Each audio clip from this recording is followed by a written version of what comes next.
welcome back to English 3 Technical English and Presentation Skills. Today I'm going to discuss another very important topic in this course, that is verbal communication and non-verbal communication. And through this discussion I'll be guiding you in detail about the importance of non-verbal communication and how we can actually enhance our communication and make it better for others by looking at different aspects of non-verbal communication. So first of all, let's look at the definition. Verbal communication simply means communication that takes place with the help of language, where words serve as tools of communication, sending ideas to other people.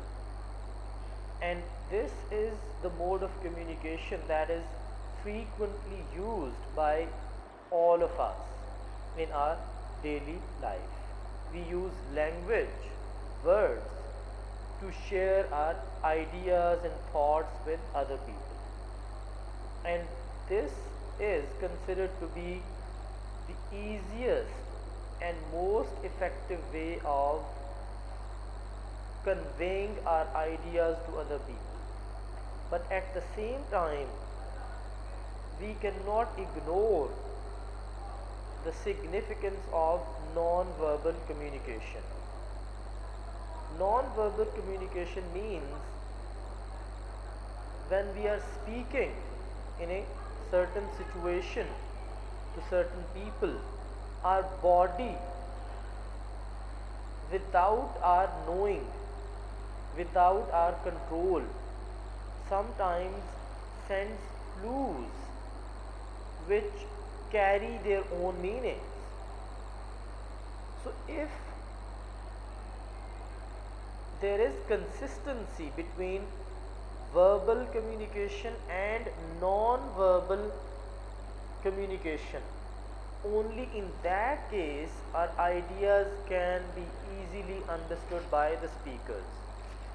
What I mean by this statement is that if your words are in accordance with your body language, the listener will be able to understand your message very easily. But if you say something that goes against the apparent gestures of your body, it means there is something wrong. Either what you are saying is ironic, or you might be lying, trying to deceive the other person. So there should be consistency between verbal message and your body language. Now if we look at research, we realize that a lot of communication is actually facilitated by non-verbal communication. Our ideas are conveyed to other people not merely through words, but through some other features or clues that our body sends to the people, to listeners, to the audience. Especially when it comes to communication of feelings and attitudes, only a small percentage of overall message comes from the words we use. So it means that when we are talking about our feelings and attitudes, language becomes or turns out to be incapable of conveying these feelings and attitudes faithfully and perfectly. Rather, some other things facilitate us to communicate these feelings and attitudes better. So it is said that 55% of our message comes from our body language, especially the movements of the small muscles around the eye, which can convey shock, disbelief, doubt, or disgust. So these different emotions are actually conveyed through our body language. So if you look at the percentage here, 55%, see, and the speaker is obviously using language at the same time. 38% of our message comes from tone of voice, how we pronounce the words, how we say something. Only 7% of our message is conveyed by the words we use. So these statistics actually reveal the enormous significance of non-verbal communication. Now, in this course, you will learn through different discussions how communication is a complex process and how you can actually consciously improve your own communication and use it to your own advantage, not only in academia, in the world of knowledge and learning, but also in real life situations.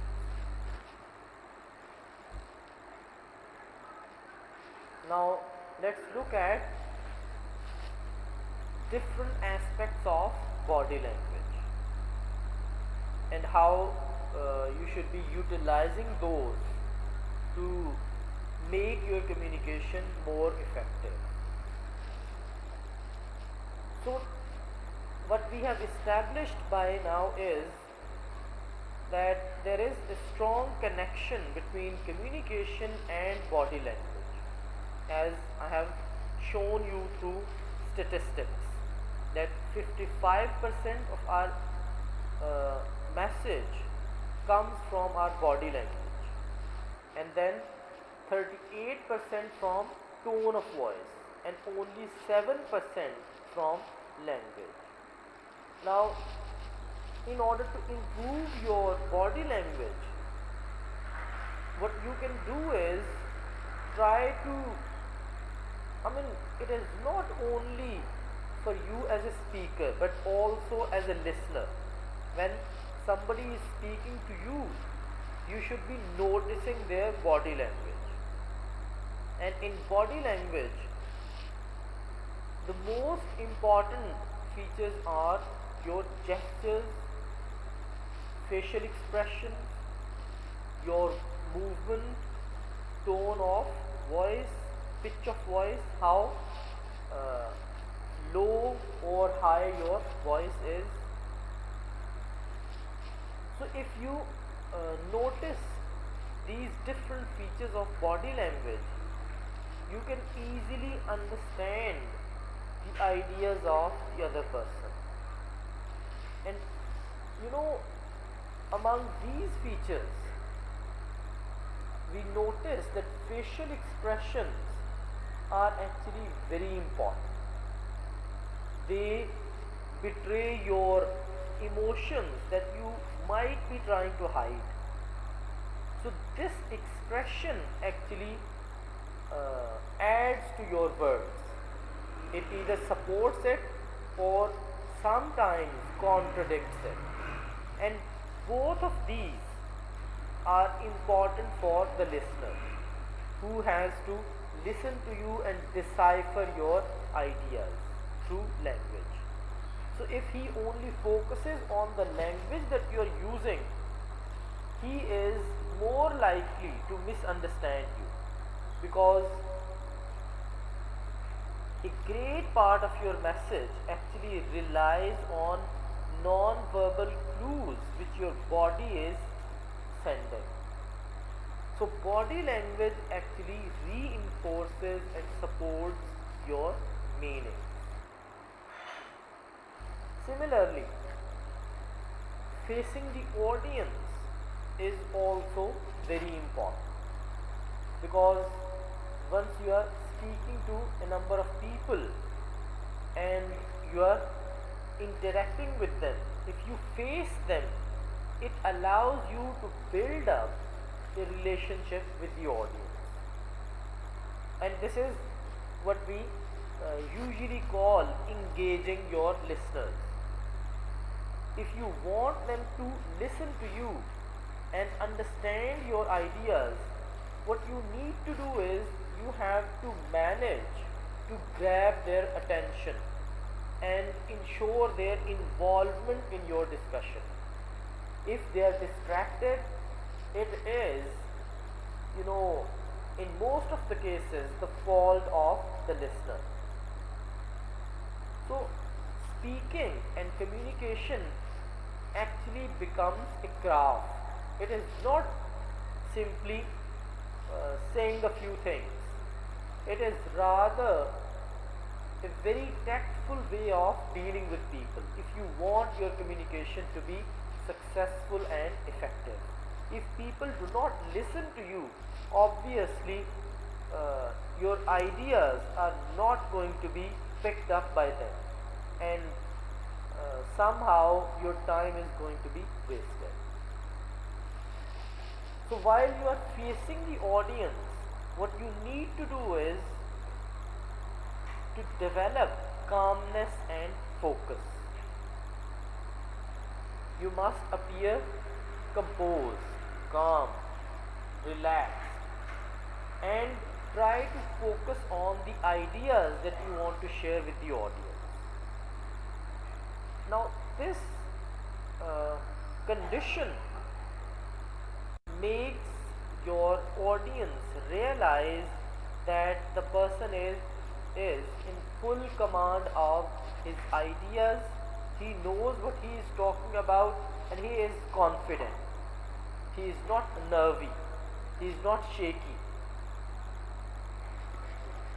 So this, confidence in yourself and value of your ideas can help you make this communication successful.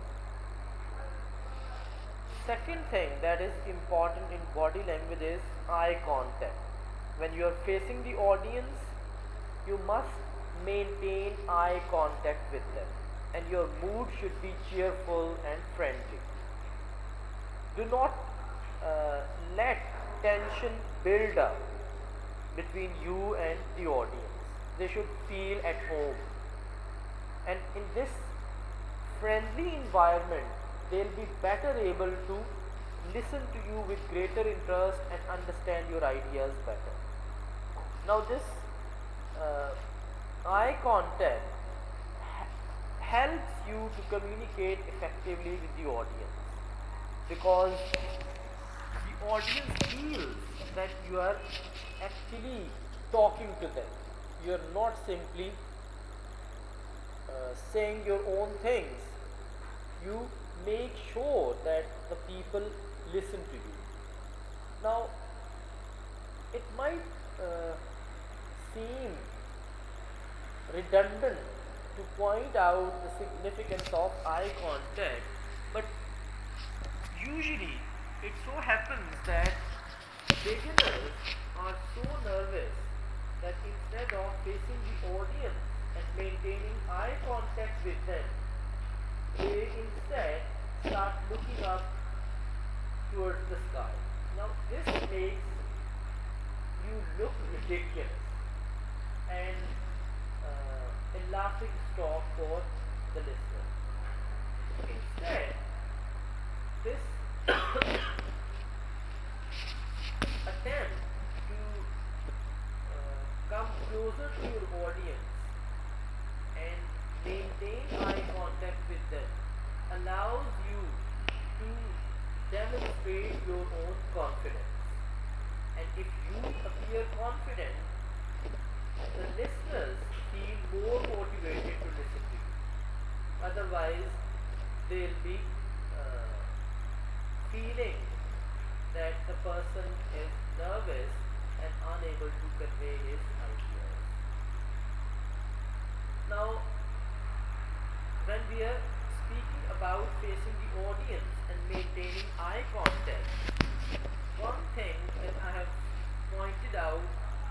beginning, when mentioning different aspects of body language in the previous slide, I also talked about the speaker's movement. When you are addressing people, especially in a professional setting, what you need to do is you should move on stage. And if you do not have a stage, you are standing right in front of the audience on the same floor. What you can do is you can move right and left, forward and backward. Somehow you engage your audience with your movement. If you keep seated in one place, they'll be feeling bored. So this movement of yours on stage allows their eyeballs to move at the same time. So this helps them maintain their interest for a greater stretch of time. And at the same time, when you move towards different people sitting before you, the people will feel you're paying them attention individually, and somehow it makes them feel their own importance, that you value their presence. And this realization, although it might be unconscious, helps them give respect to your ideas, listen to you more attentively. At the same time, your movement, sitting and standing, depends on the setting of communication. If this is a setting in which you are supposed to be standing behind the podium or seated in a chair, it depends on you whether you somehow manage to break this barrier and engage your audience in a more friendly and interactive way, instead of making this formal, what you can say, behaving in a very formal manner. So these easy movements on stage will help you attract the attention of your listeners, and this is very important. At the same time, in movement you can use your hands, but not very wildly, but cautiously and wisely. So if you start weaving your hands abruptly and quickly, it will be distracting for the audience. They'll not be able to understand what is the significance of this quick movement of your hands. And if you place your hands in your pockets, it is too casual. And then if you keep them folded on your chest, this posture is considered to be defensive. So allow yourself to move freely and behave naturally during your discussion.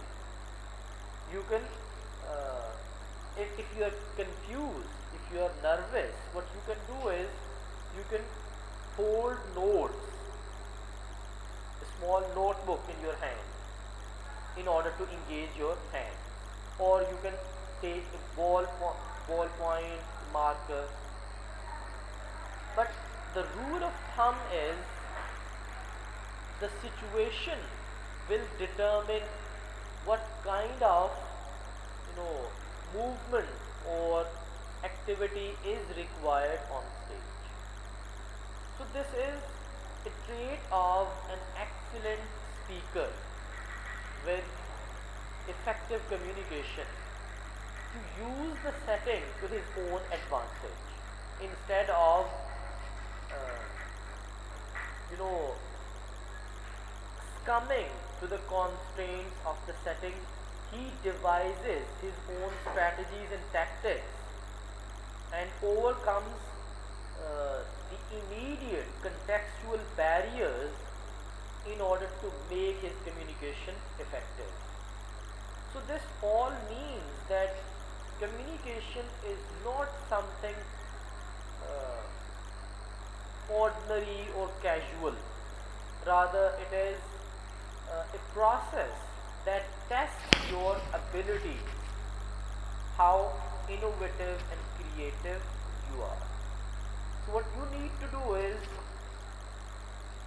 come well prepared and focus on your ideas. Try to feel confident and calm and develop a friendly relationship with your audience. Your focus should be all the time on one thing, that at the end of this session, the audience should appreciate your effort. And this can only be achieved if you are self-motivated enough to think about different things that can make your communication effective. Now, in order to sum up this discussion, let me here say that communication is not confined to use of language. A great part of communication is achieved through non-verbal clues that we send to other people.